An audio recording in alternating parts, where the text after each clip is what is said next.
अहिल्यानगर हादरलं. श्रीरामपूरमध्ये मुलाकडून वडिलांची हत्या, कौटुंबिक वादातून टोकाची घटना. अहिल्यानगर जिल्ह्यातील श्रीरामपूरमध्ये एक धक्कादायक घटना समोर आली आहे. किरकोळ कौटुंबिक वादातून मुलानेच आपल्या वडिलांवर चाकूने हल्ला करत त्यांचा जीव घेतला. पहा संपूर्ण घटना.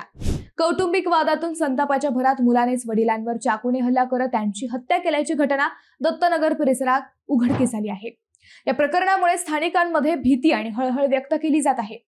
मिळालेल्या माहितीनुसार आशफाक बागवान असे आरोपी मुलाचे नाव असून मुसा हसन बागवान हे मृत व्यक्तीचे नाव आहे. मंगळवारी रात्री सुमारे 11:30च्या सुमारास ही घटना घडली. घरगुती कारणावरून सुरू असलेला वाद अचानक तीव्र भांडणात बदलला आणि त्यानंतर अशफाकने धारदार चाकूने वडिलांवर वार केल्याचे समोर आले आहे. या हल्ल्यात गंभीर जखमी झालेल्या मुसा बागवान यांना तातडीने रुग्णालयात नेण्यात आले, मात्र उपचारादरम्यान त्यांचा मृत्यू झाला. गेल्या काही दिवसांपासून वडील मुलामध्ये वाद सुरू असल्याची प्राथमिक माहिती समोर येत आहे. या वादाने अखेर जीवघेणे रूप घेतल्याने कुटुंबावर शोककळा पसरली आहे.